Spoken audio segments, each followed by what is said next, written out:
Hey, welcome to Tone Bros. My name's Casey. My name's Colin. We're going to get started with our current topic of the day, which has to do with a new Gibson acoustic. Yeah. The Margo Price signature. It's been out a little bit at this point. Yeah, it has, but it's like a red hawk tail. It's got the double pick guard. Yeah. Man, it looks good. Yeah. You a big fan of this? Dude, first of all, Margo Price is awesome. I like her. I agree. Margo Price is great. I think the acoustic is absolutely beautiful. Yeah. I mean, it's $3,999. Yeah. So it's expensive. It's not cheap, right. but it is Gibson Custom Shop. Beautiful acoustic. It's got an LR bag system in it. It's got a bone nut. I mean, it's got everything you want from a Gibson acoustic. I think this might be one of their best signature acoustics in a long time. Big words. Yeah, I think this might be their best one. You think so? Dude, I really like this guitar. I do not think it's their best one. Name a better one. Acoustic. I like the Jimmy Page SJ200. Yeah, I'm sure it's an SJ200. It's so expensive. But Well, this one's realistically priced. Yeah, I mean, I'm not beating up on it. I think it's beautiful. I think it is a gorgeous guitar, and I think it's a great guitar. A singer-songwriter guitar for sure. It is hard to beat for singer-songwriter guitar. I kind of put this in the category with like hummingbirds and stuff like that. That's really good. I mean, it's got the burst. Yeah, singer-songwriter kind of style. For my main acoustic, I don't love, because I'm not a singer-songwriter person, I don't love a double pick guard. Yeah. I love the looks of them. Yeah. But for my personal acoustic, I don't love a double pick guard because it is going to affect the top resonating a little bit. And for me, I like more resonance. However, for that singer-songwriter sound, that big pick guard on there, I think I like the Everly Brothers acoustic, signature acoustic. Mm-hmm. Like they've got that gigantic pick guard on there too, and it makes that guitar sound like it sounds. I think the Gretsch Rancher. Yeah. Mm-hmm. So many cool guitars with big pick guards. It's called the Rancher, right? I believe so. Okay. It'll be up here if we messed it up or if we got it right. Okay. So it's a great guitar. It's not exactly my cup of tea that I want to run out and buy, but I could see why, especially singer-songwriter folks, will be running towards this thing. I'm just saying, if you are fronting a band and you want a Gibson acoustic, this is like cream of the crop, I feel like. This, a Hummingbird, and an SJ200 are the three acoustic guitars. I mean, there's more. Obviously, there's tons more. Oh, but if you're talking about Gibson acoustics, fronting a band, those are the three that I think the guy standing in the front in the middle is going to be holding. That's the ones I think. This is a pretty awesome acoustic. I've got a J45 over here, and that is the one I think of the guy in the back. Yeah. In the dark. No one's paying attention to. It's nicknamed the Workhorse for a reason. Right. Because it's a workhorse guitar. Even though it's got a burst and is pretty in some ways, they're kind of like the bursts. They're pretty guitars, but they're nothing like this, or nothing like a Hummingbird. This guitar, I mean, we have to talk about. The only thing that matters with acoustics are looks, and looks. Yeah, I don't know if that's No, I'm just kidding. But the sound is there too. I mean, Margo Price, I really respect her as an artist, and I think this is truly hard to beat. I think it's going to be a great guitar for Gibson. I don't know that it's going to be flying off the shelves like some acoustics are, but since it's custom shop, they probably don't make near as many, so they're not worried about flying off the shelves. Right. So it's a different marketplace completely. I think it's a great acoustic guitar that they put out, and I think it's a great signature. I do agree it's a great signature. Will I say it's one of the best ones, or the best one they've released in a while? It's one of the best. I wouldn't say it's the best. Okay. But I would say it's incredible. I'm excited for it. I'm excited for Margo. I think that'll be great. I mean, she's phenomenal. I really like her music. If you don't know who she is, you should definitely check her out. Great Americana, like country style, but just a fantastic player and singer. So yeah, let's go ahead and move into my main topic. Okay. So my main topic today, I want to talk to you guys and ask you, because I'm guilty of it, to please stop using Tab. Stop using Tab to learn songs. I'm just gonna walk away now. Yeah. I think it's going to be a huge benefit to your playing and to your ear. I'm not saying if you've got a gig in 2 weeks and you've got to learn 15 or 20 or 40 songs, go use some Tab. Okay. Do whatever you got to cool. do. I completely understand that. But if you're jamming at the house and just want to pick up a song, or you hear a song you really like the sound of, start learning it by ear. That's how I used to do it years ago. We would get those Guitar World magazines, and we would, maybe one song or two songs, if you're really lucky, out of the 5 or 6 songs that was in that magazine. You were excited You about. were excited about. All the other ones you didn't give a crap about. Yeah. So every once in a while you got a song in tab that was pretty good. And back then, back in the olden days, the internet wasn't very good for tab. Nothing was reliable. Even chords were terrible. Isn't that sad that they couldn't even figure out chords? So bad. And then I would play it and I'd be like, no, that's not right. And I ended up having to learn half the song by ear anyway. Right. So, and then, prior to that, I was learning by ear before that anyway. So rewind, and play again. Right. So I think that today it's easy for guitar players to get into the habit of just pulling up the tab for whatever song they want to learn, and they're not flexing those ear muscles. I don't mean literally, but they're not using their ears as much. I get it. Yeah, I think it's definitely easy to do. Like if you're practicing and you're like, okay, I got a 30-minute time limit, let me go to tab real quick. Yeah. You know what I mean? But if you're really trying to make the most out of your playing, your knowledge of the instrument, you really should stop using tab. But yeah, it's hard to not pull up tabs sometimes because you've only got 30 minutes. You've only got an hour to play or whatever. And you're wanting to practice and learn some new songs or pick up something you've got to work on for a week or two from now. And it's easy to just pull up the tabs on ultimateguitar.com or pull up the chords on whatever website. But they're usually wrong. Right? I mean, let's be honest, even if you're paying for a subscription to some of these places that are supposedly, authenticated tab, you're usually not right. And then B, you're not stretching that muscle and working on that muscle. I think the ear training is so important for musicians in general. Just to find the fretboard and the notes that you want to choose.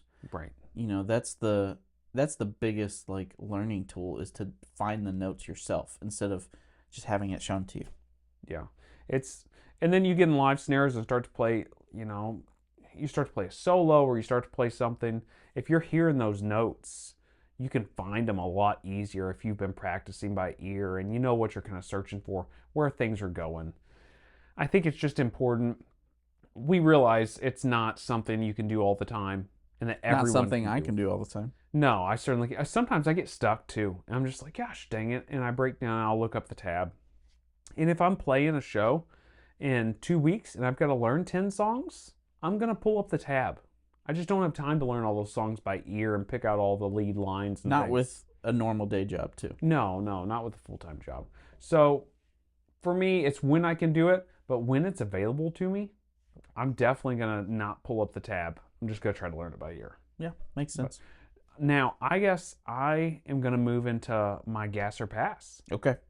So, my gas or pass is the Boss RE202. That's the big one? That's the big delay pedal. Not the Boss size one. It's not the compact pedal. Right. So it's $379 and it's got 4 presets. $379, that's brand new. You can find them used. And I saw them on some deals here, I think around Christmas time. They were in the ballpark of $300. Maybe they're $299, somewhere like that. So it's kind of the price of some of these higher end delays. Okay. So a little side story here. The reason why I bring this up is because we went to East Side Music Supply in Nashville, whenever we were in Nashville one time. And we went in there to go play, and there's a whole nother side story about a reverb pedal. Yeah. We're not going to get into that today. Well, that's another story for another episode. But we were in there, and we were checking out all these pedals. Go check out their place if you haven't been there. They've actually moved since we've been there on this trip. And that's a phenomenal shop. Really cool shop. Tons of pedals. They've got a lot of guitars and amps there to check out too. And they've always got stuff moving in and out. So the used stuff they've got in there is always interesting too. So we were in there, and there was a guy playing guitar, and we weren't thinking anything about it. We were looking at the walls of pedals and hey, check this one out, and look at this. Have you played this? And just chit-chatting, talking to people. And we were sitting there listening, and all of a sudden you walked over to me and we're like, man, that sounds good. What is that delay he's using? Right. And I think this was about the time that the RE202 had just released. It was within the year for sure, maybe within a couple months. And we hadn't heard one yet.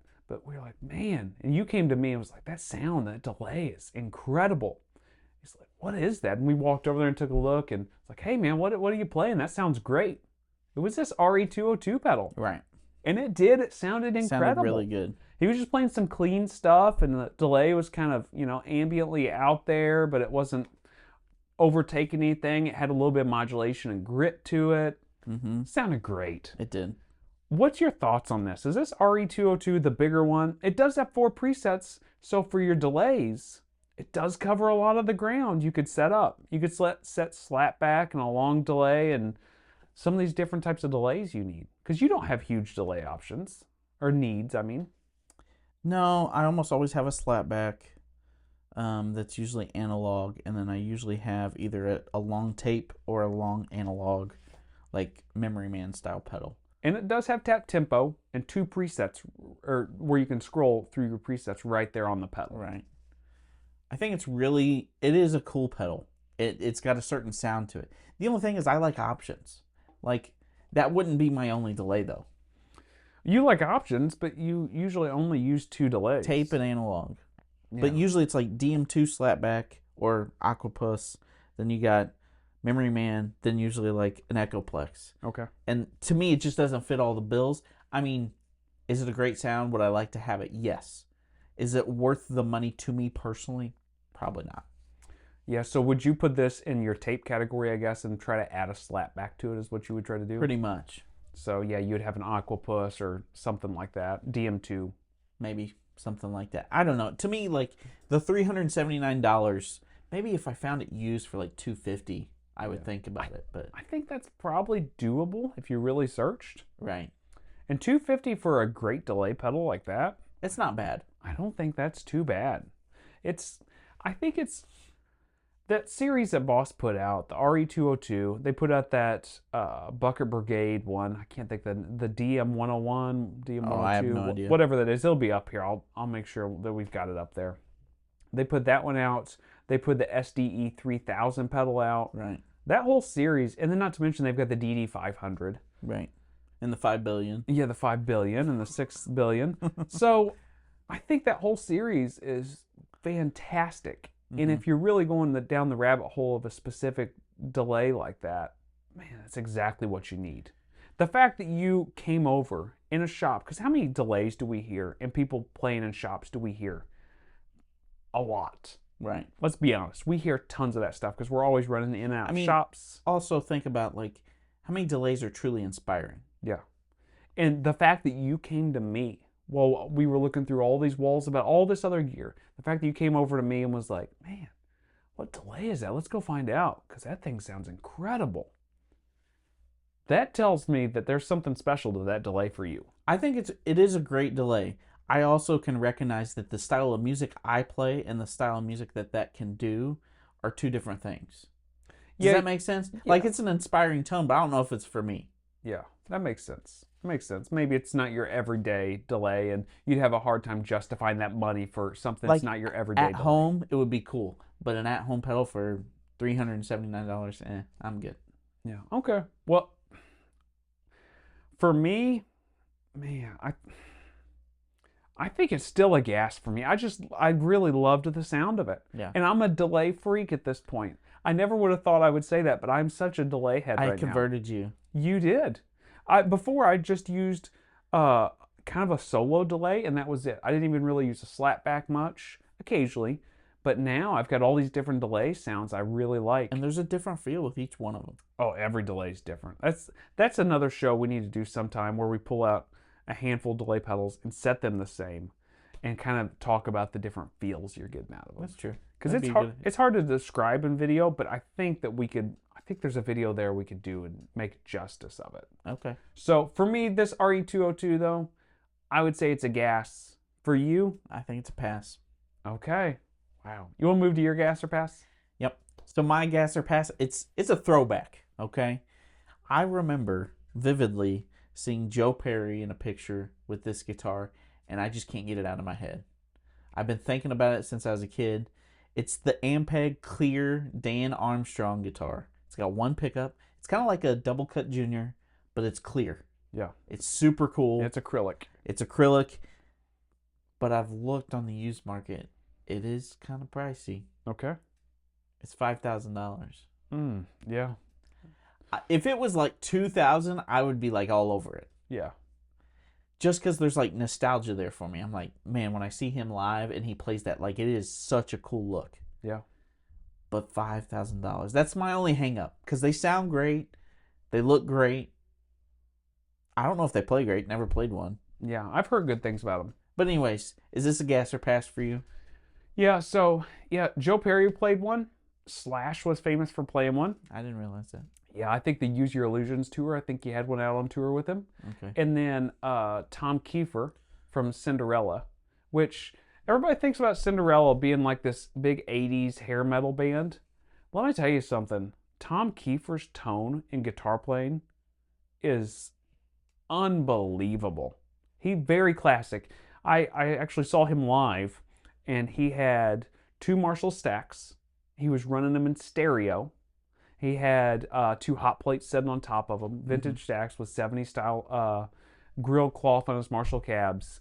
And that guy has got, I know he's got 159 Les Paul. I think he's got a couple of them. He's one of those guys that's like Les Paul broadcaster. He's got a broadcaster. He's got all these like vintage equipment. I didn't know that. And he's really big on vintage gear, and especially like that 50s style stuff. And he doesn't use much pedal-wise and basically plugs right in. In the grand scheme of hair metal stuff, he used a very simple vintage style rig. Yeah, and he's pretty tame, like all things considered. Yeah, big slide player. It's not like Skid Row. No, big slide player too. So that's another reason why I think it's right up your alley. He is. And then he's the lead singer, and he's the lead guitar player. And I've seen him play, like, I think he plays saxophone. I think he pulls out a sax for a song. Guy does it all. That guy, I'm serious. That guy is incredibly talented. You know what? He could be like Jackalope and play the chainsaw. Okay. Well, I was trying to be serious. I was trying to be serious. You've heard the Lumberjack, right? Yeah, the Lumberjack song. But, no, Tom Kiefer, so cool. But anyway, my point in that is he had one of these Dan Armstrong guitars too clear whenever I saw him play live. And I think he was using it for slide also. It seems like a lot of people have used this guitar for slide. I'm not sure why that is. It's kind of interesting how some guitars people end up playing a lot of slide on. Or it's because it kind of looks like a Junior, I feel like. Maybe. You know what I mean? Maybe. It sounded great. This guitar for me, if it was not $5,000, I would say it's a complete gas. The fact that it's $5,000, I'd rather tie that money up into something else. So here's my recommendation. Ampeg, make a reissue. Yes. For like $1,500 to $2,000. $1,900. Yeah. I'm in. That would be so cool. Yeah, they should do that. That would be cool. I think it would be awesome. Those acrylic guitars are supposed to be heavy, though. Who cares when they look that cool? Well, and, you know, we talked about weight, guitar weight here a while back, and we know that heavy guitars sound better. Okay, maybe not. And just like we said with the Margo Price acoustic, what matters about this guitar are the looks, and the looks. Yeah, that's right. Let's go ahead and move into your main topic. All right. My main topic is all about Strats, people. Okay. I think we have gotten to the golden era of Strats right now because there are so many companies throwing out Strats for different price brackets and everything like that. I right now have an Eric Johnson Strat. I do love it. And I thought to myself, like, if I was in this price bracket, what would I go for? So I was thinking about you all, what you might actually enjoy for certain prices. So we're going to do kind of a price shop for the best Strat for the money. So we're going to talk about used and new. Okay. I've got my list here. Yep. And we're going to go to 3 different categories on prices. So $1,000, $2,000, and $3,000, roughly. I think that's a pretty good like span. I think there's a lot of people that fall in under $1,000, $2,000, $3,000. I think once you hit $3,000, then it's a personal decision because you're looking for a specific year, a certain model. So to me, 3,000 is kind of the best cap for this. Yeah, and I think if we didn't start at least $1,000, it kind of makes the options pretty narrow. We just really wanted to say, what are our, like, we're local musicians, we gig locally. For $1,000, $2,000, $3,000, what would we look at that could be new or used? Yeah. So you've got a new and used list. I've got a new and used list. We'll go ahead and get started on this. And if you want to fire up, I guess we want to start with used or new. Let's start with, I was going to go $1,000 A, B, new used. Okay. And then go 2,000 and 3,000. Let's do that. Okay, we're going to go with new under $1,000. Yep. To me, there's not even competition. There's one option. There's one option. There's one option. And it's a PRS Silver Sky SE. Yeah. Is that what you got? $899. Yep. Brand new. There's literally no debate. No, I don't think so either. People want to talk about some of these different Fender models, the standard model and different things like that. I think they have I don't know if the Ventera or the Player Series. I'm getting all that mixed up. But it doesn't even matter. No, it doesn't matter. It's out of all the ones I've played, and I've played a lot of them at this point, the Silver Sky SE, it schools all the other guitars under $1,000 for Strat style. And here's the thing that's kind of funny, is this Silver Sky SE, I actually prefer it over the Core. Yeah. And I know Price says otherwise, but it's like the Core almost goes a step further into the modern Strat. Yeah, there's something different about it, yeah. To me, it just doesn't feel as Stratty as it could. I agree. But the SE, I like more. Yeah, I actually agree with that one. So, to me, brand new is a Silver Sky SE. Now, used, the same as that guitar. I think there's no comparison. Yeah. Used, you have to go that route. Well, the problem is, if you think about it, a new guitar that's going to sell used for under $1,000 probably needs to be about $1,500, $1,600 at most, right? You're not going to get any of those. You're not going to get a $2,000 guitar for under $1,000 most likely. Right. Probably going to be a $1,500 price point. I think it's really hard to find a $1,500 new guitar that's any better than a Silver Sky SE.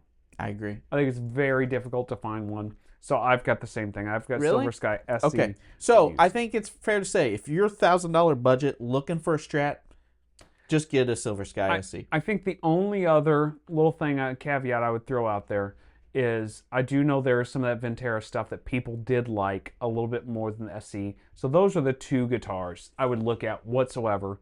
I probably wouldn't even fool with looking at anything else Strat-wise other than those two. I don't think so If either. I can spit it out here. Okay, That's all right. Let's go ahead and get All right, yours going. So for the $2,000 limit, for a new Strat, so I got to be honest, I'm kind of on the fence with this one. Yeah. I've really thought this through, but I'm on the fence with it still. It's the Fender Mike McCready Strat, okay? This thing's $1,900. It is not American made. No. But it's a nitro finish. It's relict. It's relict for you. It is kind of the essential Strat tone when you're going for it. You know, Mike McCready, I'm usually not a big signature guitar guy. He doesn't scream like, oh, I can't wait to grab this guitar. But when you're looking at the specifications, and I know that's not everything, on a guitar, to me, this just fit the bill the most, for me personally. So when I'm looking at that budget under $2,000 for a brand new guitar, I think I got to go Fender Mike McCready. Okay, and I went a different route. I've played a bunch of these guitars. Every time I've played them, they've been very good guitars. Some of them have blown me away more than others, but I've never played a bad one. Okay. Ever. It's the Fender American Pro 2. Okay. It's $1,749, I believe.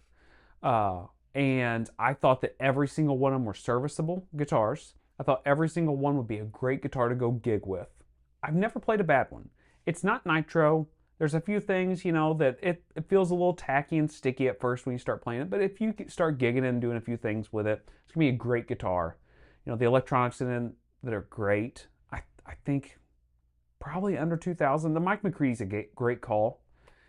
The Relic job, I think, it's a little much on the Mike McCready. it does. I get it. It looks like his guitar. And I understand that they were shooting for that, and that's good. But if you're not interested in a Relic job and you don't want that, I think the other option is this American Professional too. That's fair. And I think it's a great guitar. It really is. They are great guitars. They're kind of the workhorse of Fender. Yeah.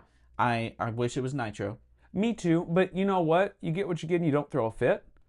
I do think that's probably the one thing that I'm like, I wish, which the SE also, we didn't talk about PRS, Silver Sky SE is also not nitro. But $1,000 and less, you kind of expect that. Yeah, you kind of expect that. But this is the price range where you start talking, some of these guitars will be nitro under $2,000 new. Some of them won't. I would take the non-nitro, me personally, to get the American Pro 2 just because they've been a hit every time, and I do think it's a workhorse. I wouldn't be super worried about banging it up and stuff. It is a little bit tougher finish, and it's not as... I like relic guitars, but I don't like super heavily relic guitars a lot of times. And that Mike McCready to me just kind of... I get it. I don't know. I just thought for the money, Yeah. for what it was, for what we're doing, it made sense. I'm not beating you up on it. I like as an option. Just went different routes. So let's go ahead and go used. Yeah. So for used, I think you have to go, me personally, with the American Vintage 2. Because you can find them used around $1,700. Yeah. And to me, that is like, you know, I talked about how the Mike McCready is like the essential Strat tone. Well, this is the essential Strat tone, but American made. It is got all the appointments that you want with it. It's nitro finish. You don't have to change a single thing about it. I've got the same thing. I went with American Vintage 2, about $1,700, like you said. And yeah, there's a 61 version of it. They just released that 65, all that type of stuff. You can kind of pick and choose. They got maple boards, rosewood boards, all the things. And I think it's hard to beat. You know, it's really hard to beat in that price point. It is. All right, here we go. The last bracket of price points. Yeah.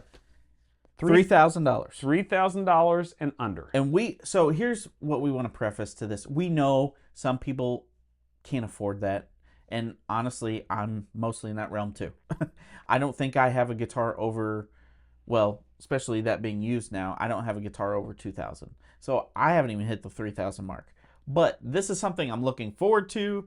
I think it could be a good argument to say $3,000. Let's see what we can get out of that price point. Yeah. So anyways, we wanted to do it for you all. So brand new, $3,000. I'm actually not looking at Fender or PRS. Okay. I'm looking at K-Line. Yeah.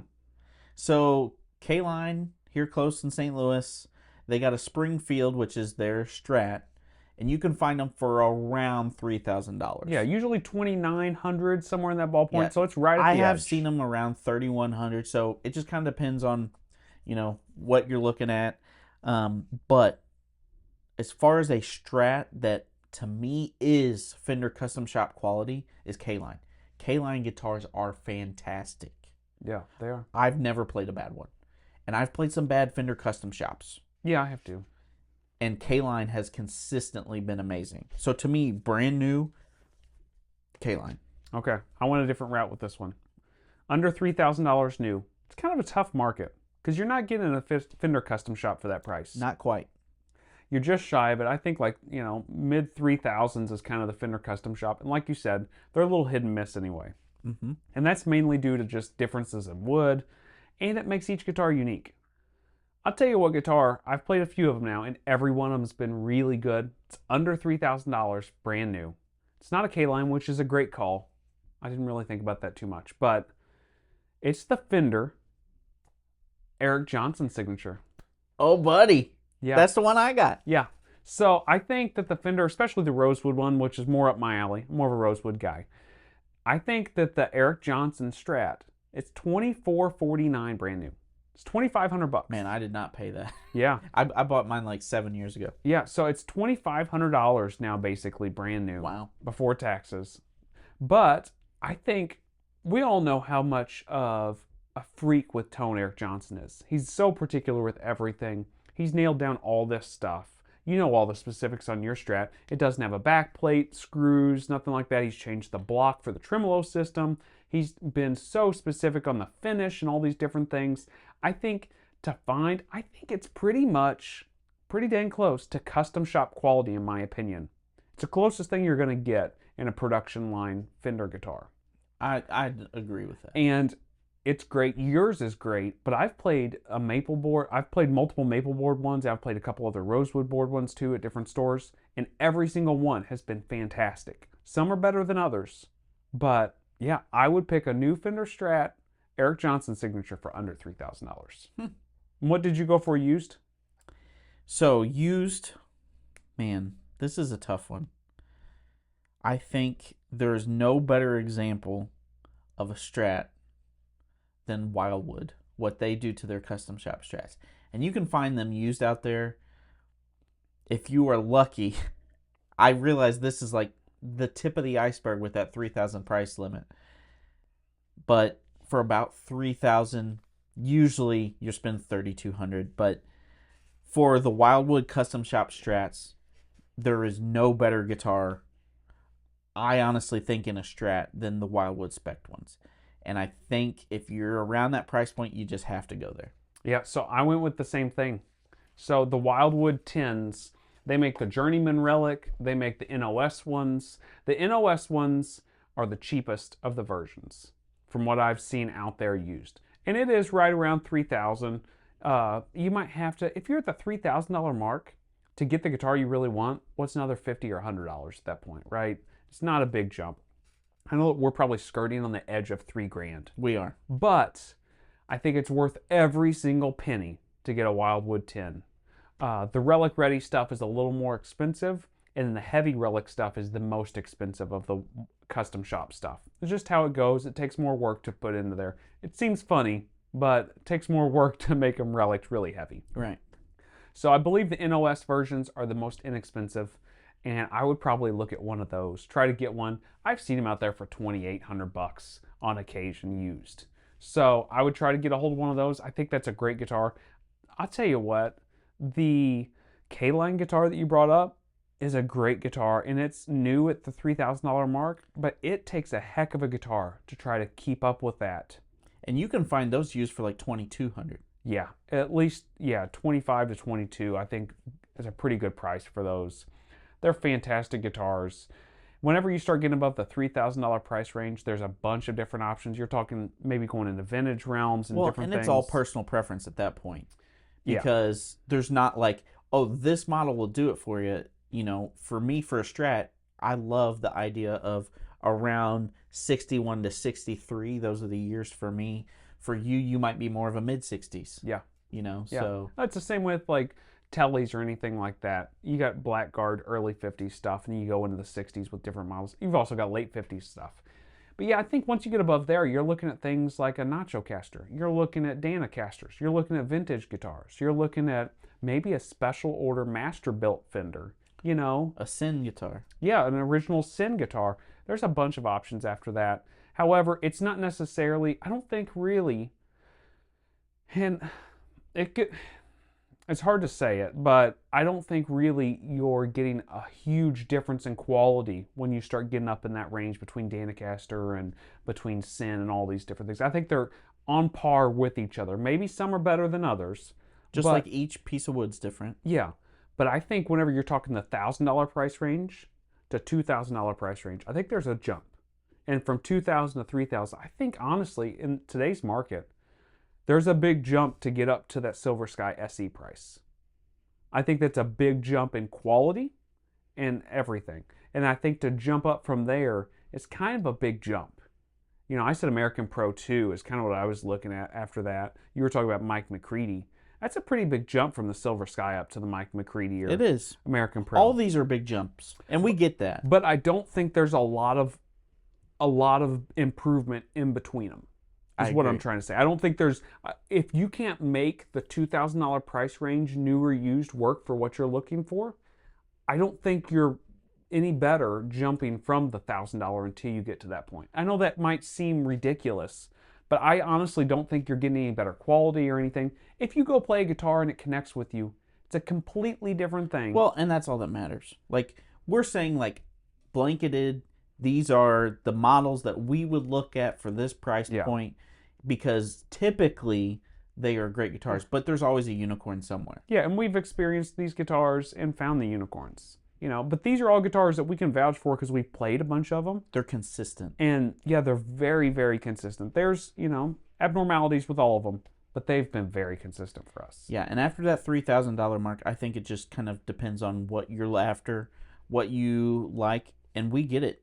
You know, a lot of people can't even afford a $1,000 guitar, and you know what? I was that way for a long time. And I'll tell you what, if you're in that market where you're looking for something inexpensive, the Silver Sky SE, for a used guitar, you can find them pretty reasonable. Around $600. Yeah, you know. So let us know what you guys think. Is there something different we forgot about? Because that happens. It happens. If we forgot about something or there's something we should consider more, write it down below. Let us know. We'll see you guys next week. See ya.